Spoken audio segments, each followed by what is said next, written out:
విడుదల రజనీని అరెస్ట్ చేయడానికి ప్రయత్నించారు. దాంట్లో ముందస్తు బెయిల్ ఆవిడ తీసుకుంది. ఆటోమేటిక్‌గా ఆమెని 41A కేస్ కిందన 41A నోటీస్ ఇచ్చి విచారించమంది కోర్టు. తన పిఏని కూడా. ఎనఫ్. ఇక్కడ ఆ కేసు దాంట్లో చేయడానికి ఏం లేదు. అయితే ఇందులో ప్రధాన ఆరోపణ ఏంటి?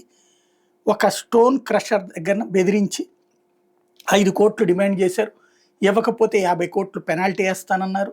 ఆ తర్వాతన అతని దగ్గర కొంత డబ్బులు తీసుకున్న తర్వాతన వదిలిపెట్టారు. ఇప్పుడు దాని మీదన కేసు నడుస్తోంది. అతను తెలుగుదేశం అతను బానే ఉంది.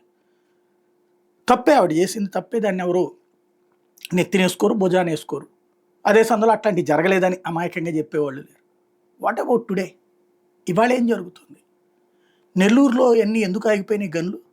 ఓపెన్గా వాళ్ళు తెలుగుదేశం వాళ్ళే కదా బయటకు వచ్చి మరి చెప్తుంది. అక్కడ తెలుగుదేశానికి సంబంధించినటువంటి వాళ్ళ సంస్థలు కూడా మూతపడ్డాయి కదా అక్కడ.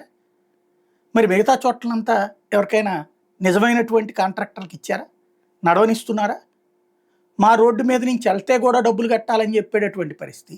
ఒక ఆదినారాయణ రెడ్డి గొడవ ఏంటి, ఒక జేసీ ప్రభాకర్ రెడ్డి గొడవ ఏంటి, మిగతా నాయకులు గొడవలు ఏంటి, నియోజకవర్గాల్లో ఉన్నటువంటి గనుల మీద పెత్తనం ఎవరు చేస్తున్నారు, మట్టి మీద ఎవరు పెత్తనం చేస్తున్నారు, ఇసుక మీద ఎవరు పంచితం చేస్తున్నారు, మద్యం మీద ఎవరు పెత్తనం చేస్తున్నారు, ఇవన్నీ కంట్రోల్ చేసి అవన్నీ చట్టబద్ధంగా సిస్టమేటిక్గా చేసి అప్పుడు వైఎస్ఆర్ కాంగ్రెస్ పార్టీ వాడిని ఒక్కొక్కరిని లోపలేస్తూ ఉంటే ఎవ్వడూ కాదన్నారు.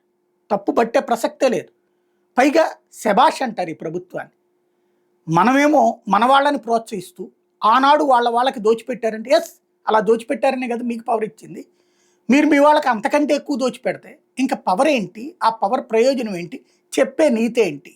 ఇది కదా ప్రశ్న.